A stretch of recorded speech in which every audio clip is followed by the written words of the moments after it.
High friends, welcome back to Brain Brushup academy.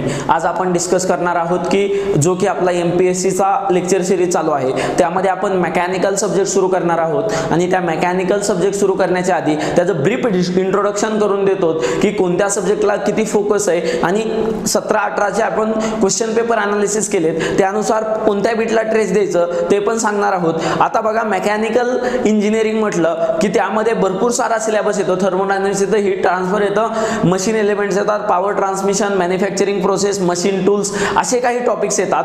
ते करायचं म्हटलं तर वॉस्ट भरपूर आहेत, पण आपण सिलेक्टिव्ह टॉपिक्स आणि त्या पूर्ण सगळा जो काही सिलेबस मेन्शन आहे त्यावर आपली लेक्चर सिरीज बनणार आहे, चालू आहे बनवायला। आणि येणाऱ्या 1 ते 2 दिवसात किंवा उद्यापासूनच आपण काय करणार आहेत, लेक्चर सुरू करणार आहेत। त्यासाठी आपल्या टेलिग्राम चॅनलला तुम्ही कनेक्टेड राहा। आता बघू की आपलं जे काही मेकॅनिकल सिलेबस आहे गेल्या 2 वर्षामध्ये कोणत्या बिटला किती फोकस केलं आणि कोणत्या बिटला किती वेटेज होतं ते लक्षात घेऊ। बघा, आपण 2017 चा जर पेपर बघितला, 2017 चा पेपर बघितला तर थर्मोडायनामिक्स जो टॉपिक आहे आपल्या सिलेबस मधला जो फर्स्ट टॉपिक आहे थर्मोडायनामिक्स, तो 1 मार्कला विचारला गेलेला होता। तर तोच टॉपिक 2018 मध्ये 1च मार्कला, म्हणजे आपण कन्क्लूड केलो की ऑन एन एव्हरेज थर्मोडायनामिक्स वर 1 तरी क्वेश्चन असतो।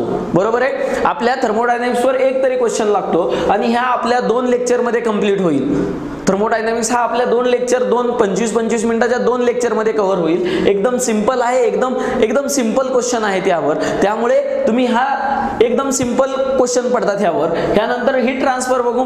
हीट ट्रान्सफर म्हणजे एकदम छोटा टॉपिक आहे आणि इम्पॉर्टंट टॉपिक आहे। त्यामध्ये फक्त लॉ आहेत आणि ट्रान्सफर मेथड कोणकोणते आहेत, कंडक्शन असेल, कन्व्हेक्शन असेल, रेडिएशन असेल, मग ह्या मेथडसाठी कोणते लॉ आहेत। बरोबर आहे। परत कंडक्टिव्हिटी जे कॉन्स्टंट आहे ह्याचा कंडक्टिव्हिटी जो कॉन्स्टंट आहे, मग तो कोणत्या मटेरियलसाठी किती पाहिजे, हाय पाहिजे, कोणासाठी लो पाहिजे, असे क्लासिफिकेशन आहेत। आणि तेवढाच चॅप्टर आहे त्यामध्ये हीट ट्रान्सफर 2017 च्या पेपरला 1 विचारला होता आणि 2018 च्या पेपरला 2 मार्क्स साठी विचारला होता। म्हणजे ऑन एन एव्हरेज आपल्याला 1 तरी क्वेश्चन ह्या हीट ट्रान्सफर मधून मिळणार आहे। 2019 च्या पेपरचं जर आपण कन्क्लुजन काढलं तर हीट ट्रान्सफर म्हणून आपल्याला 1 तरी क्वेश्चन मिळणार आहे। बरोबर आहे। हा, पॉवर प्लांट झालं। पॉवर प्लांट एकदम सिंपल टॉपिक आहे, त्यामध्ये तो आपल्याला मेनली 3 पॉवर प्लांट वर फोकस करायचा आहे। तो म्हणजे न्यूक्लिअर पॉवर प्लांट वर, हायड्रो पॉवर प्लांट वर आणि थर्मल पॉवर प्लांट। हे जे 3 इम्पॉर्टंट प्लांट आहेत आणि त्यामध्ये कशाला फोकस करायचं की ह्या पार्टचं फंक्शन काय, प्रत्येक एलिमेंटचं आणि पार्टचं फंक्शनिंग काय, ते कशासाठी यूज होतात किंवा त्या पार्टचा यूज काय, प्रॉपर यूज काय, हे आपल्याला हायड्रोमध्ये जर रिझर्वायर असेल किंवा सर्ज टँक असेल, पेन स्टॉक असेल, असे वेगवेगळे एलिमेंट्स आहेत, त्यांचे यूज काय। तसं थर्मल मध्ये बघितलं तर बॉयलर कशासाठी, परत सुपर कंडेन्सर कशासाठी, इकॉनॉमायझर कशासाठी, परत जे फोर्स ड्राफ्ट फॅन आहेत ते कशासाठी, हे जे सगळे कूलिंग सिस्टम कशी असते, काय असते, हे सगळे जे क्वेश्चन आहेत त्यावर बेस्ड फक्त फंक्शनिंग बेस्ड क्वेश्चन ह्यावर बनले जातात। आणि त्यामध्ये बघा 2017 ला 2 मार्कला पडलेला आहे आणि 2018 ला 1ही क्वेश्चन नाही पडलेला। म्हणजे पॉवर प्लांट हा एकतर स्कोरिंग एका वेळेस झालेला आहे 2 मार्क हायेस्ट मार्क साठी,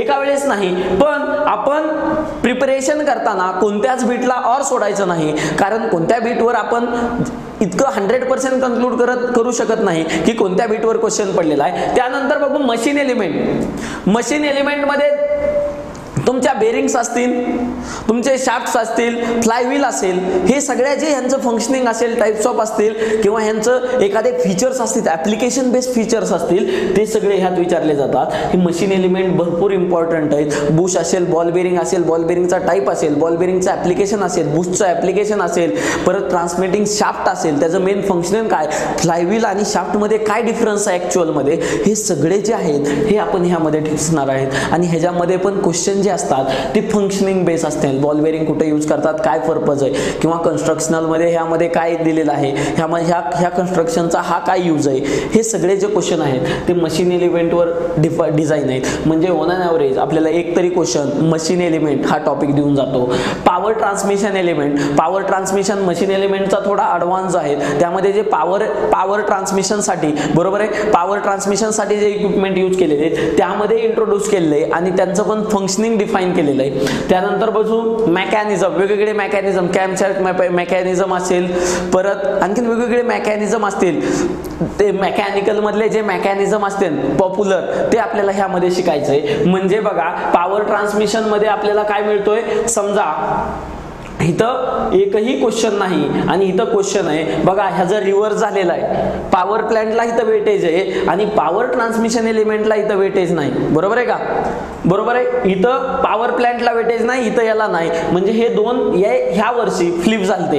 ह्याचं वेटेज याला गेलतं आणि याचं वेटेज याला गेलतं. हा डिफरन्स झालता. आणि बघा मेकॅनिझम झालं, त्यानंतर मटेरियल झाले. बघा आपल्याकडे अलॉय आहेत, वेगवेगळ्या मटेरियल पासून वेगवेगळे बनलेले आहेत. हे अलॉयवर एखादा क्वेश्चन विचारलेला जातो की हा अलॉय कोणता. बरोबर आहे का? ह्या अलॉय मध्ये मिक्सचर किती असेल, किती पर्सेंटेज हे असेल, काय असेल, हे सिंपल क्वेश्चन ह्या मटेरियल्सवर बनले जातात. त्यानंतर मॅन्युफॅक्चरिंग प्रोसेस हा थेरॉटिकल बीट आहे. यामध्ये कोणती प्रोसेस मॅन्युफॅक्चरिंगसाठी यूज करतात हे इन डिटेलिंग मध्ये सगळ्या मॅन्युफॅक्चरिंग प्रोसेस ज्या आहेत मेकॅनिकल मधल्या ह्या त्या डिस्क्रिप्ट केलेल्या आहेत. आणि तो जो आहे मॅन्युफॅक्चरिंग जो आहे तो मेकॅनिकल मॅन्युफॅक्चरिंग प्रोसेस जो आहे तो फिक्स बीट येतोच. एक तर 1 ऑन एव्हरेज 1 मार्कला येतो. तसा मटेरियल कधी येतो आणि कधी नाही. पण 17ला आलेला आहे, 18ला नाही आलेला. म्हणजे ह्यावर ट्रेस करायचा असं नाही, पण जे फिक्स बीट पडतात त्यांच्यावर आपण जास्त ट्रेस करणार आहेत. बघा मशीन टूल्स मध्ये वेगवेगळे आपण जेव्हा मशीन हँडलिंग करतो तेव्हा टूल्स यूज करतो.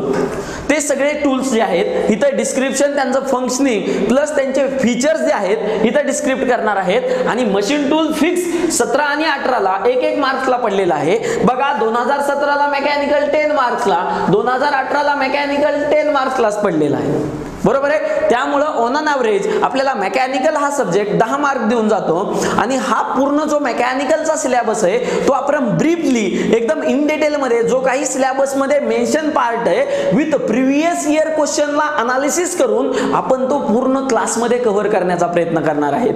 तरी तुम्ही ऑनलाईन आमच्यासोबत कनेक्ट राहा. जर मोर इन्फॉर्मेशन हवी तुम्ही अपडेट घेण्यासाठी टेलिग्रामला जॉईन करा. आणि येत्या 1 ते 2 दिवसात आपण मेकॅनिकलचे व्हिडिओ अपलोड करायला सुरुवात करणार आहेत. त्यामुळे तुम्ही अभ्यासाकडे दुर्लक्ष करू नका. सगळं आपलं ऑनलाईन आहे. त्यामुळे ऑनलाईन दररोजचं मॅथचं लेक्चर बघत जावा, त्यानंतर मेकॅनिकलचं लेक्चर बघत जावा आणि तुमचा स्टडी कंटिन्यू करा.